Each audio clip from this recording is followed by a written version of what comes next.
In the vast, silent archives of history, among the fallen kingdoms and lost crowns, there are stories waiting to be told. They are not stories of battles or conquests, but of the fates of men caught in the cruel wheel of time. We look to royal titles, to royal bloodlines, and imagine a life of privilege. But history often teaches a harsher lesson, that a royal title is not always a gift, but sometimes it's a cage. Sometimes a throne is not a seat of power, but a ghost that haunts you for the rest of your life. Today we embark on an intimate journey into one of the most unique stories of royal survival and identity reinvention of the 20th century. It is the story of a man born to rule a kingdom that no longer exists, who spent his life building the perfect escape, only to discover that some cages are not made of bars, but of blood. His name is Prince Kyril of Bulgaria. To understand Prince Kyril's desperate need for escape, you must first understand the brutal reality of his kingdom. Bulgaria at the turn of the 20th century was not a land of fairy tale castles and peaceful balls. It was a nation born from 500 years of subjugation under the Ottoman Empire, a freedom won through bloody uprisings and the intervention of the great powers of Europe. It was a place where national survival was a daily struggle. This young kingdom was trapped in the most volatile region on earth, famously known as the powder keg of Europe. It was a small nation caught between powerful, ambitious empires, each one ready to devour it. To the north, the massive Russian Empire saw itself as the protector of the Slavic peoples, but also demanded absolute loyalty. To the west, the sprawling Austro-Hungarian Empire saw the Balkans as its own backyard, a region to be controlled and dominated. And to the south, the decaying but still dangerous Ottoman Empire dreamed of reclaiming its lost territories. Every diplomatic move, every royal marriage, every border dispute was fraught with the danger of a catastrophic war. Ruling this tinderbox was Kyril's father, Tsar Ferdinand I. Ferdinand was a character straight out of a historical epic, a German prince with royal blood from half of Europe in his veins. He was invited to take the Bulgarian throne. Nicknamed Foxy Ferdinand, he was a man of dazzling contradictions, a brilliant botanist and jeweler who was also a master of ruthless political intrigue. His ambition was boundless. He dreamed of transforming Bulgaria from a small Balkan state into a dominant empire, reviving the glories of the great medieval Bulgarian kingdoms. This ambition came at a terrible cost. Ferdinand led Bulgaria through a series of devastating wars, 2 brutal Balkan wars, and then, disastrously, on the losing side of World War I. His reign ended in national humiliation and his own abdication in 1918. This was not just a political failure, it was a national trauma known as the Second National Catastrophe. Bulgaria was stripped of vast territories it had fought and bled for, losing its access to the Aegean Sea. A sea of desperate ethnic Bulgarian refugees flooded into the now smaller kingdom, creating immense social and economic strain. The nation was crippled by war reparations, its people were impoverished, and its politics became a bitter cycle of recriminations and extremist movements.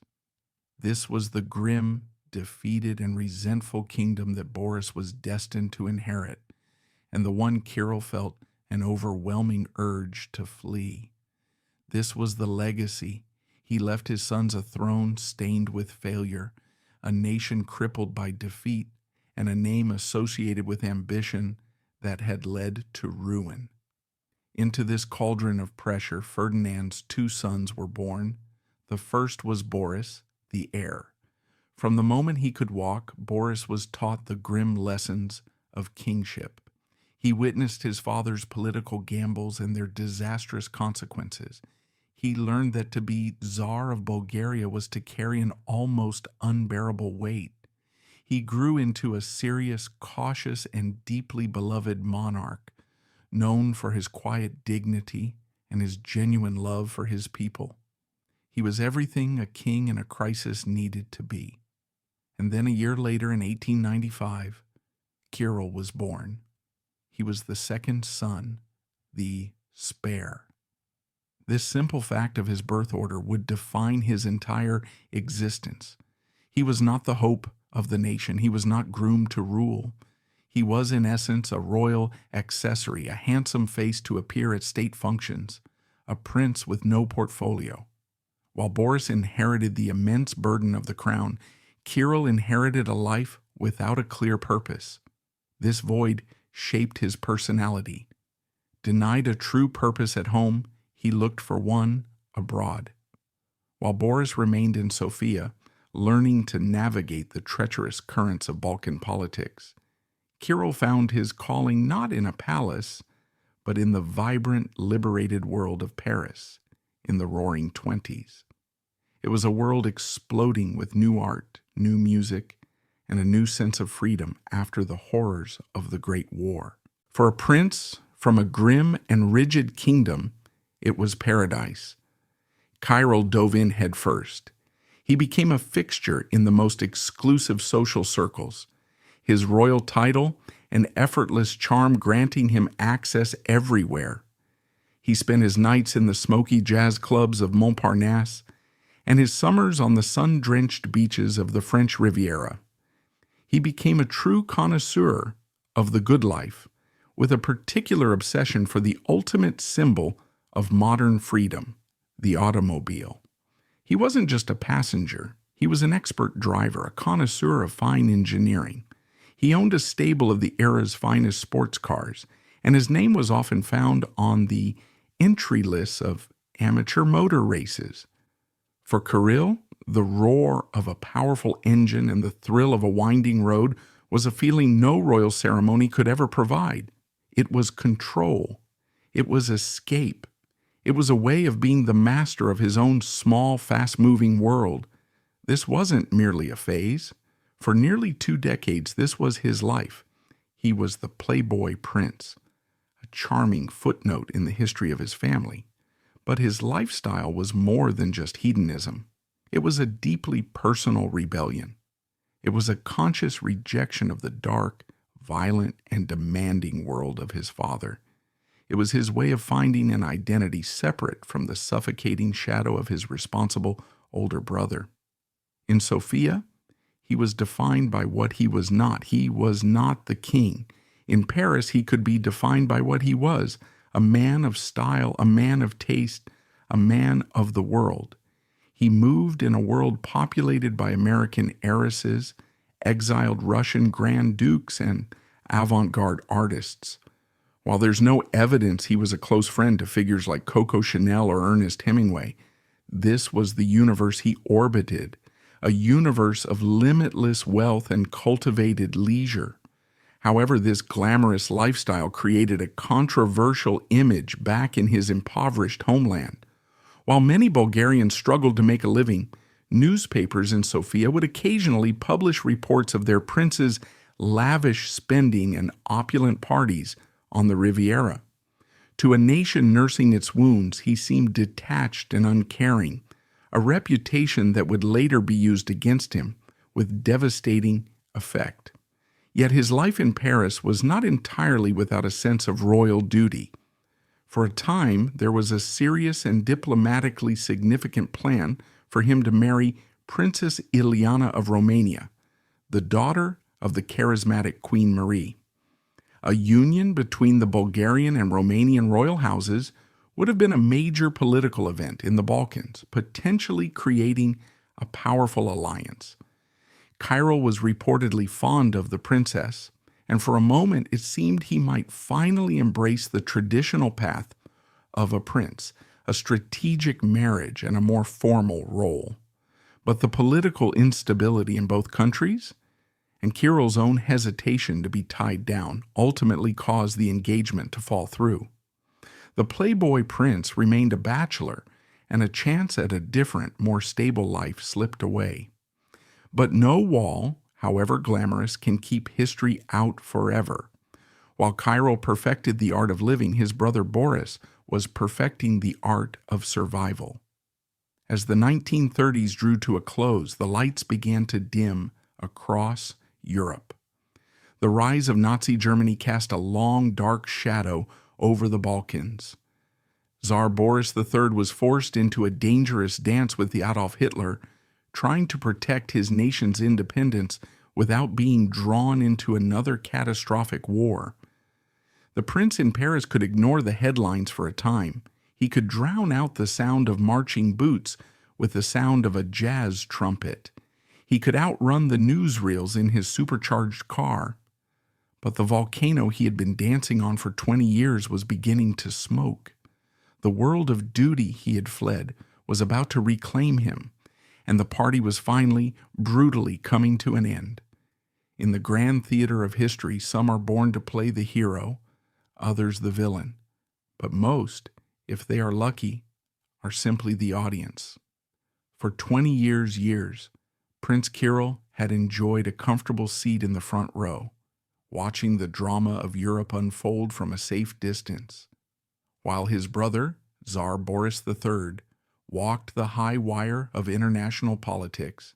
Kyril enjoyed the show, but by 1943, the political drama had become a tragedy, and all of Europe was being drawn into the fire. On one side was Adolf Hitler, the master of Europe, demanding absolute loyalty. On the other was Joseph Stalin, whose Red Army was a red tide, rolling unstoppably westward. And in the middle was Tsar Boris III of Bulgaria, desperately trying to keep his kingdom from being consumed by the flames. Boris was a master of this dangerous game. He had allied Bulgaria with Germany to reclaim lost territories, but he stubbornly refused to let a single Bulgarian soldier fight and die on the Russian front, knowing his people's deep pro-Russian sentiment. And most famously, in the spring of 1943, he performed his greatest act of defiance. Under immense pressure from Berlin, he bowed to the will of his people and the Bulgarian Orthodox Church and refused to deport Bulgaria's 50,000 Jews to the Nazi death camps. It was a singular act of moral courage in a continent consumed by darkness, but this courage would come at a terrible price. This act of courage would have terrible consequences, and the price would ultimately be paid by Prince Kyril. To truly understand the void Boris's death left, we must look beyond the politician and see the man. Unlike many monarchs, Boris III was a deeply introverted and almost shy individual who disliked the pomp and circumstance of court life. His true passions were remarkably humble. He was an expert botanist with a vast knowledge of Bulgaria's native flora, but his greatest love was for locomotives. He was a qualified train engineer, and one of his greatest joys was to personally take the controls of the royal train, driving it through the mountains and valleys of his kingdom. This quiet, intellectual man was also profoundly connected to his people. He was often seen walking the streets of Sofia without a large entourage, speaking with shopkeepers and ordinary citizens. This gentle, unassuming nature earned him the deep and genuine love of the Bulgarian people. He wasn't a distant, authoritarian ruler. He was their people's czar. It was this beloved figure, the quiet botanist, the enthusiastic train engineer, the father of the nation, who was about to walk into the Führer's wolf's lair. In August of 1943, Tsar Boris received a summons he could not refuse. He was to report to Adolf Hitler's secret headquarters, the Wolf's Lair, deep in the forests of East Prussia. The Führer was furious. He was losing the war on the Eastern Front, and he demanded to know why Bulgarian soldiers were not fighting and dying for the Third Reich. He was enraged by Boris's defiance on the Jewish question. The meeting was, by all accounts, a brutal confrontation. Eyewitnesses described a shouting match, with Hitler in a volcanic rage and Boris standing firm. The argument was not just about the Eastern Front. Hitler also furiously demanded that the Bulgarian army be used to crush Tito's increasingly successful partisan resistance in neighboring Yugoslavia, effectively asking Boris to police the Balkans for Germany. Furthermore, Hitler insisted on more brutal anti-Jewish measures within Bulgaria itself. Boris refused on all counts, arguing that his army was needed to defend its own borders and that any further persecution of Jews would cause unrest among his people. It was a direct and total defiance of the Führer's will. The Tsar left the meeting pale and shaken. He flew back to Sofia, and for a day things seemed normal. He went hiking in the mountains he loved. But then suddenly and violently, he fell ill. He was seized by relentless vomiting, sharp pains in his chest, and a strange bluish-gray coloring began to spread across his skin. The best doctors in Bulgaria, and even specialists flown in from Germany, were baffled. The symptoms didn't match any known illness. One German doctor reportedly whispered to the palace staff, "It is the same as the death of the Greek Prime Minister Metaxas, a classic Balkan poison." Within days, the strong, healthy 49-year-old king was dead. The official cause was listed as a heart attack brought on by extreme stress. But no one in Bulgaria believed it. The timing was too perfect. The illness too strange. The question was not if he was murdered, but who had done it. Was it Hitler? Taking revenge for Boris's defiance? This was the most popular theory. The poison, it was said, was slow-acting and untraceable, a favorite method of the Gestapo. Was it Stalin, seeking to remove a pro-German monarch and destabilize the country ahead of a Soviet takeover? Or was it a faction within Bulgaria itself, hardline pro-Nazis who felt Boris was too soft?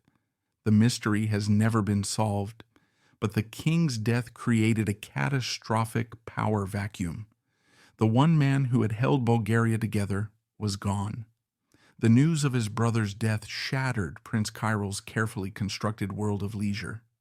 He was likely in his element, perhaps at a seaside villa or a fine Parisian hotel, living the life of leisure he had so carefully constructed.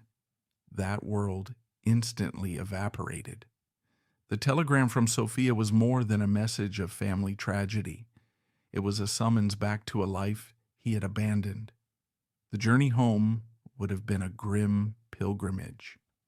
As his train traveled east, crossing from the vibrant, free world he knew into the grim, war-torn landscape of the Balkans, he would have felt the walls closing in. He was returning to the dark, imposing palace he had fled as a young man. But this time, there would be no escape. He arrived in a capital city consumed by grief and fear. The streets were lined with thousands of weeping citizens, mourning the loss of their beloved Tsar. The nation felt orphaned, rudderless in the middle of a world war. For Kyril, who had spent his life avoiding responsibility, the sheer weight of his nation's sorrow must have been suffocating. And then came the inevitable. Bulgaria's constitution was clear. The new king, Boris's son, Simeon II, was only 6 years old. A child could not rule. A regency council would have to be formed to govern the country in his name until he came of age. And as the late king's only adult brother, Prince Kyril's position was unavoidable. He would have to be its head.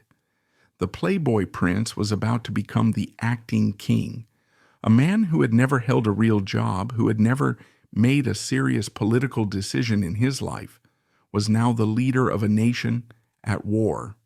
A man who understood the mechanics of an Alfa Romeo engine was now expected to understand the machinations of Hitler and Stalin.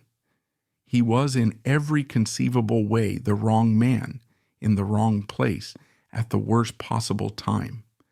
The Regency Council was a triumvirate of power. Alongside Prince Kyril were two other men who, unlike him, were seasoned political operators.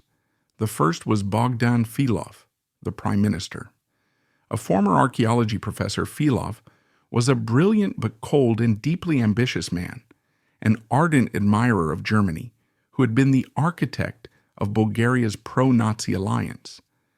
The second was General Nikola Mihov, the Minister of War, a tough, unsmiling military man who represented the army's pro-German high command. From the very first day, it was clear who was truly in charge. Kyril may have held the highest position, his royal blood giving the council its legitimacy, but he was completely out of his depth. He was surrounded by powerful, determined men who knew exactly what they wanted. Filov, the prime minister, controlled the government. General Mihov controlled the army. What did Kyril control? Nothing. He was a political amateur surrounded by ruthless, experienced operators. He had none of his brother's quiet strength or his father's cunning. His decades in Paris had made him a man of charm and sophistication, but those qualities were useless in the brutal world of wartime politics. The pro-German cabinet that his brother had appointed remained in place, and they saw Kyril not as a leader, but as a convenient royal stamp to approve their decisions. He was in effect a prisoner in his own palace. He was the regent, the head of state, but he had no power to change the country's disastrous course. Bulgaria continued its alliance with a losing Germany. The pressure from Berlin was relentless. The threat of the advancing Red Army grew with each passing week. The communist partisans in the Bulgarian mountains intensified their attacks, sensing the government's weakness. The poisoned crown his brother had left behind was now on his head, but it was just a hollow prop. The real power lay with the men who had no intention of listening to a prince they had only ever known as a frivolous playboy. He was trapped. For 13 months, Prince Kyril presided over a kingdom that was sliding towards inevitable disaster. He found himself in the very heart of the storm he had spent his life avoiding. He was surrounded by enemies, both outside his country's borders and inside his own government. Could this man, who had never known a day of real responsibility, find the strength to save his nation? Or was he simply the final tragic figurehead of an already doomed monarchy? The weight of the crown was now his to bear, and it was about to crush him. In the final days of summer 1944, the Kingdom of Bulgaria was a nation holding its breath. The air in the capital, Sofia, was thick with fear and rumor. Prince Kyril, the reluctant regent, presided over a government that was disintegrating in real time. The German war machine, once seeming invincible, was now collapsing across Europe. The Soviet Red Army, a terrifying and unstoppable force, was at the nation's very doorstep on the Romanian border. In a frantic, last-ditch effort to escape the closing jaws of the trap, a new, more moderate government was hastily formed.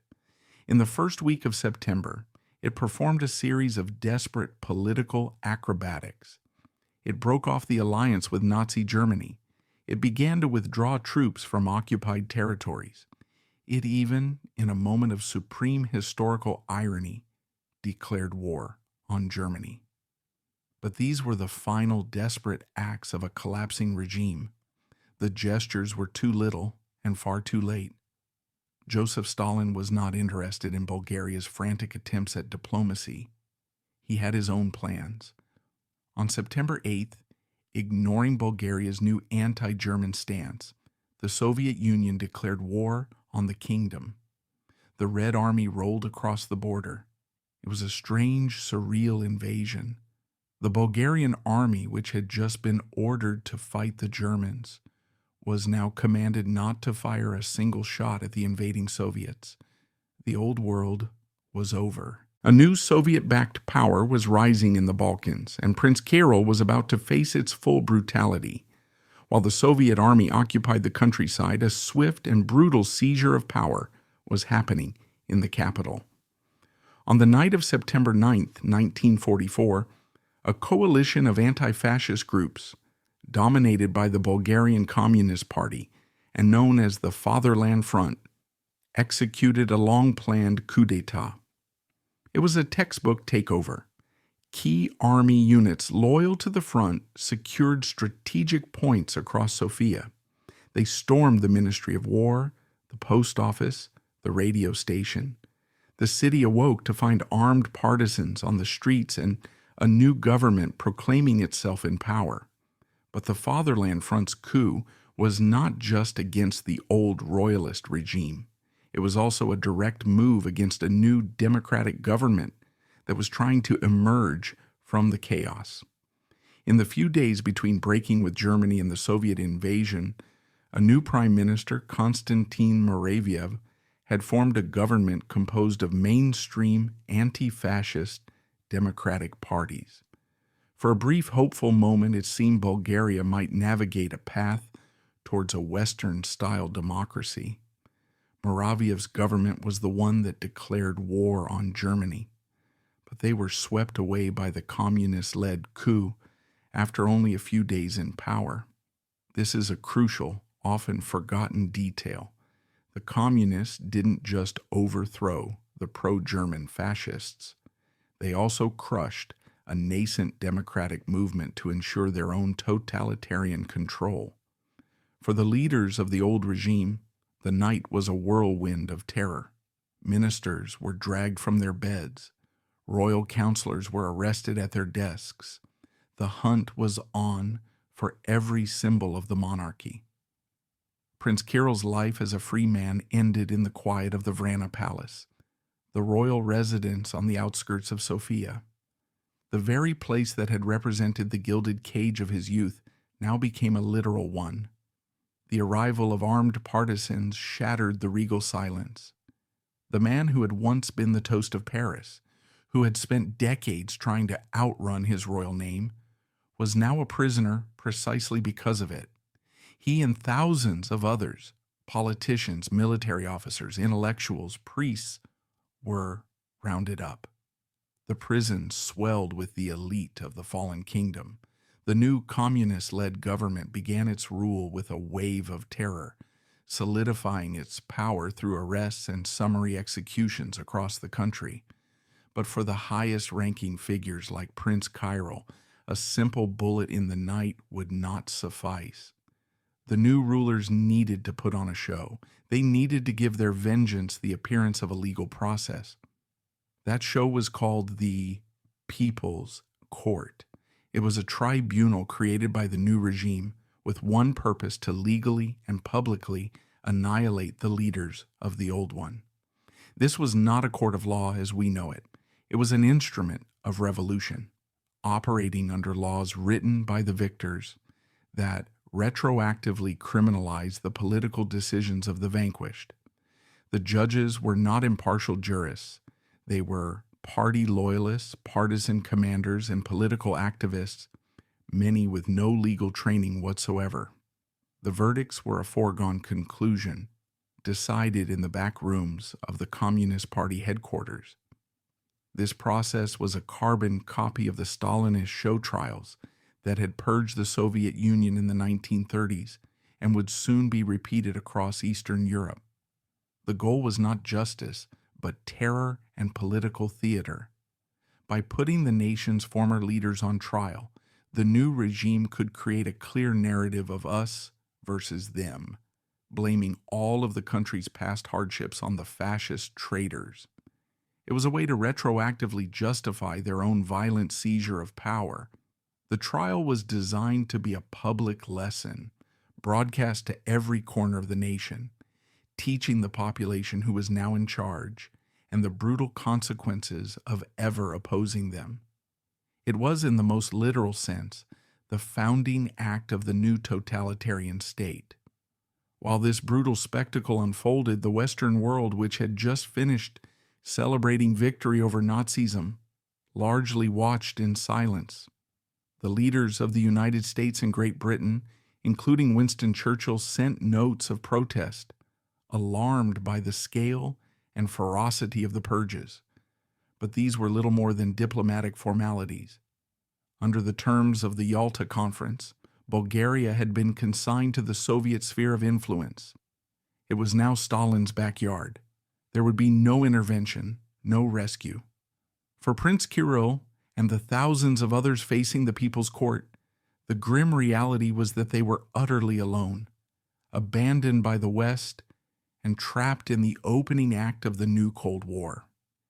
In late January 1945, the main trial, trial number 1, began in the cavernous grand chamber of the Palace of Justice. In the dock sat the ghosts of a lost world, Prince Kyril and the other 2 regents. Bogdan Filov and Nicola Mihov sat alongside more than 100 of the kingdom's most powerful men. The atmosphere was a toxic blend of a circus and a witch hunt. The hall was packed with party members and professional agitators who screamed insults and death threats at the defendants. The proceedings were broadcast on national radio, turning the trial into a public ritual of humiliation. The prosecutors delivered long, furious speeches, condemning the accused as fascist criminals, German lackeys, and enemies of the people. And in the center of this maelstrom sat Prince Kyril. After months of interrogation and imprisonment, he was gaunt and pale, his elegant suits replaced with worn-out clothes. But every account from that time, even from his sworn enemies, describes a man who had found a strange and powerful composure. The indecisiveness and weakness he had shown as a ruler had vanished. In their place was a quiet, unshakable dignity. He seemed to understand, perhaps better than anyone, that this was not a trial, but a piece of theater, and he refused to play the part of the cowering villain. He had spent his life running from a role he didn't want. Faced with his own certain death, a new role was forced upon him, that of a royal symbol facing his executioners, and he met it with a quiet, stoic dignity. At one point, after a particularly vicious tirade from the prosecutor, Prince Kyril was given the chance to speak in his own defense. He rose, and with a calm that silenced the jeering crowd, he delivered the words that would become his epitaph, a statement that was not a legal argument, but a profound existential truth. "My only guilt," he reportedly said, "is to have been the brother of Tsar Boris III." In that one sentence, he laid bare the tragic absurdity of his situation. He was not being judged for his actions, but for his blood. He was not being condemned for his choices, but for an accident of birth. It was the ultimate acknowledgement of a fate he had spent a lifetime trying to outrun. The trial ended as it was always going to. On the evening of February 1st, 1945, the verdicts were read. Prince Kyril, the other regents, 22 former ministers, 67 members of parliament, and dozens of others were all found guilty and sentenced to death. There would be no appeal. The sentence was to be carried out immediately. They were not allowed a final prayer, a last meal, or a farewell to their families. They were herded out of the courtroom, their hands bound, and loaded onto open-backed trucks. The political purge, modeled on Stalin's own methods, was reaching its brutal climax. The trucks rumbled through the curfew-emptied streets of Sofia out towards the central cemetery. The execution site was a place of grim, layered symbolism. It was not a formal execution ground, but a large, muddy crater, torn into the earth by an American bomb during an Allied air raid on the city months before. In a final twisted act of political theater, the new regime would bury the pro-German fascists in a grave dug by their Western enemies. The details of what happened next are horrifying. The execution squad, comprised of partisan fighters, was said to be fortified with alcohol, turning a state-sanctioned killing into a chaotic bloodbath. The prisoners, including the prince, were lined up at the edge of the crater and machine-gunned. The man who had loved the glamour of Paris, the roar of a fine engine, and the rhythm of jazz, met his end in a muddy pit on a freezing winter night. After the shootings, The bodies were unceremoniously pushed into the crater. They were given no coffins, no rights, no dignity. Workers brought truckloads of slag and cinder, industrial waste from a nearby power plant, and dumped it over the bodies. The site was then leveled, the earth bulldozed flat, in a final chilling attempt to not only kill the men, but to erase any trace that they had ever existed. Alongside Prince Kyril in that mass grave lay the other two pillars of the regency, each a symbol of a different aspect of the old regime. There was Bogdan Filov, the brilliant but fatally ambitious archaeology professor who became prime minister. He was the intellectual architect of the pro-German alliance, a man who believed that tying Bulgaria's fate to Hitler's was a shrewd political gamble.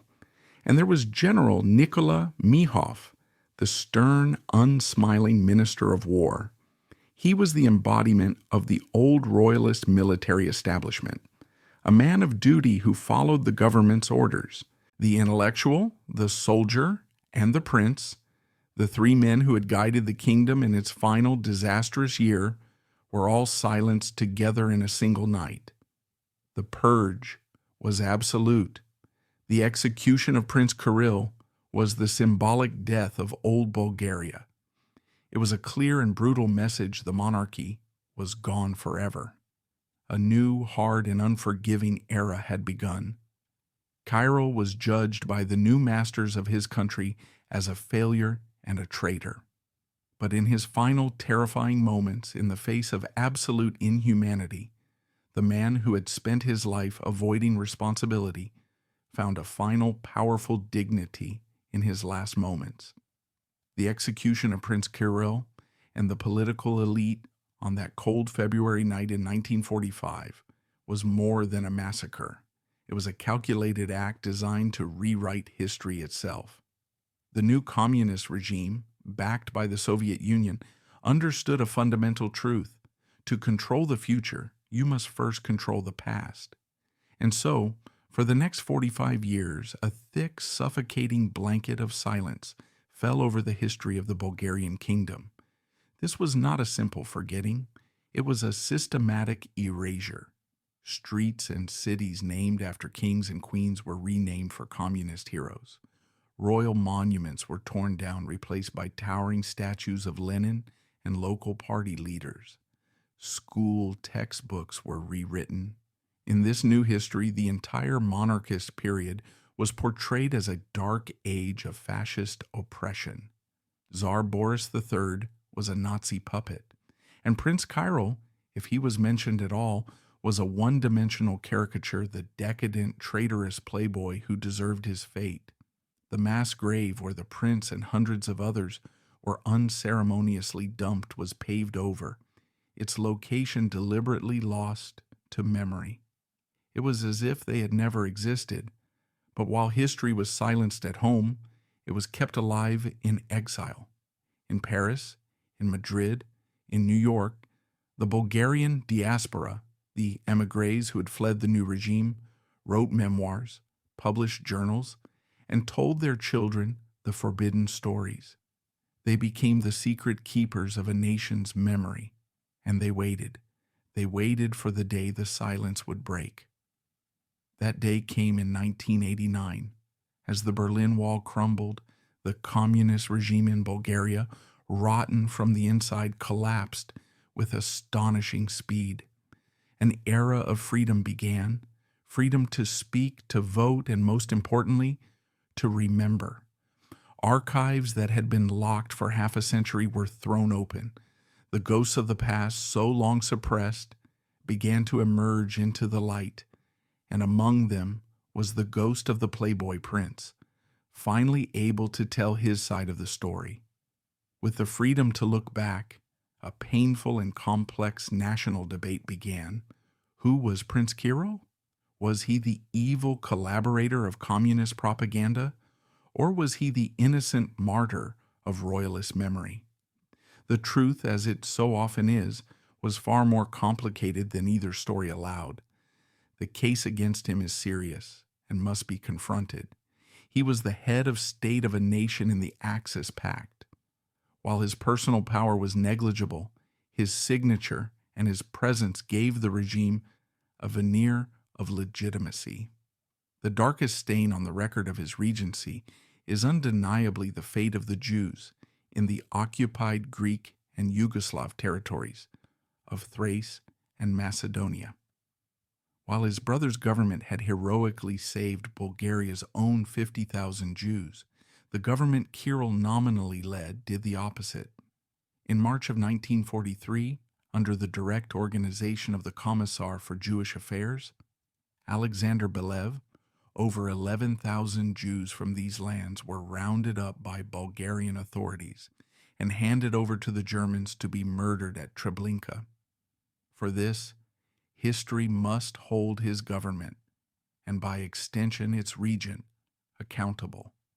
His weakness and political ineptitude were not victimless crimes. However, the case for him as a man trapped by history is equally powerful. He inherited a pro-German government and a military high command that he had no power to defy. He was, in effect, a prisoner in the palace long before the communists arrested him. Had he attempted some heroic, defiant gesture to break with Germany, the result would have been swift and certain, a full-scale Nazi occupation, as happened in Hungary in 1944. This would have meant the destruction of the Bulgarian army, the death of thousands of citizens, and the immediate deportation of the 50,000 Jews his brother had died to protect. His choices were not between good and evil, but between a disastrous path and a catastrophic one. Perhaps the most accurate view is a third one, offered by modern historians. Kyril was neither a monster nor a saint. He was an anachronism. He was a 19th century-style aristocrat, a man of leisure and high society, who was utterly unprepared for the brutal, ideological, all-or-nothing politics of the 20th century. He was a man with the character of a socialite who was forced to play the role of a wartime leader. He was, in the end, consumed by historical forces far greater than himself. The story of the Bulgarian royal family should have ended in that bomb crater in 1945, but history held one final, extraordinary, and utterly surreal twist. Prince Kyril's nephew, the 6-year-old boy who had been Tsar Simeon II, managed to escape Bulgaria with his mother, Queen Giovanna, in 1946. He spent over 50 years in exile, primarily in Madrid, where he became a successful international businessman. He lived a private life but never renounced his title. As the decades of communist rule wore on, the idea of his return seemed like a fading romantic dream. But after the fall of communism, that dream became a shocking reality. In the late 1990s, Bulgaria was in chaos. The transition to democracy and capitalism had been painful, marked by economic collapse, hyperinflation, and rampant corruption. The people were deeply disillusioned with the new political class. It was in this atmosphere of desperation that they began to look to their past, to the exiled boy king. In 2001, Simeon Saxe-Coburg Gotha, as he was now known, did something unprecedented in world history.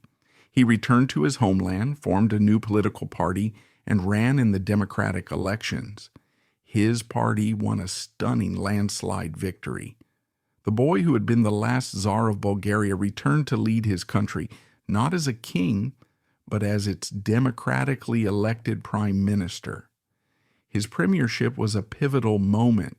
He successfully stabilized the economy and, most importantly, achieved the long-held national dream of anchoring Bulgaria to the West. Under his leadership, Bulgaria joined NATO and completed the final negotiations to enter the European Union. The grandson of the man who had founded the dynasty and the nephew of the man executed by communists had completed his family's historical journey by bringing the nation fully into the fold of modern Europe. But the realities of modern politics proved to be as challenging as the intrigues of the past. After his 4-year term, Simeon's party was defeated in the next election. He accepted the democratic verdict with grace and stepped back from the political forefront. He never left Bulgaria again. Today he lives as a private citizen in the historic Vrana Palace on the outskirts of Sofia, the very same palace from which he and his mother were exiled, and where his uncle, Prince Kyril, was arrested decades earlier. His story came full circle. The last Tsar did not reclaim his throne, but he reclaimed his home. He lives out his final years not as a ruler, but as a quiet, respected elder statesman, a living piece of his nation's turbulent history and the final fascinating chapter in the long, tragic, and extraordinary story of the Bulgarian royal family. In this new, free Bulgaria, the past could finally be unearthed. In 1996, the Bulgarian Supreme Court officially and legally overturned the verdicts of the People's Court, posthumously rehabilitating Prince Kyril and all the other thousands of victims. The search for their forgotten mass grave began. When it was finally located, a simple cross and memorial were erected. The man erased by history was finally, officially remembered. The man may have been erased, but the memory was kept alive through the quiet, steadfast efforts of those who loved him. A central figure in this was his sister-in-law, the widowed Queen Giovanna. After being exiled, she dedicated the rest of her long life to defending her husband, Boris's reputation and preserving the truth of what had happened to her family. From her modest home in Portugal, she wrote memoirs and gave interviews, tirelessly recounting Boris's courage in saving the Bulgarian Jews and arguing for the innocence of Prince Kyril and the other victims of the purge. Her unwavering devotion ensured that the communist narrative was never the only one, keeping a flame of truth burning through the long, dark decades of the Cold War, waiting for the day the world would be ready to listen again. So what is the final echo of Prince Kyril's story? His life was a profound paradox. He was a man who craved a private life, yet his death became a public spectacle of political terror.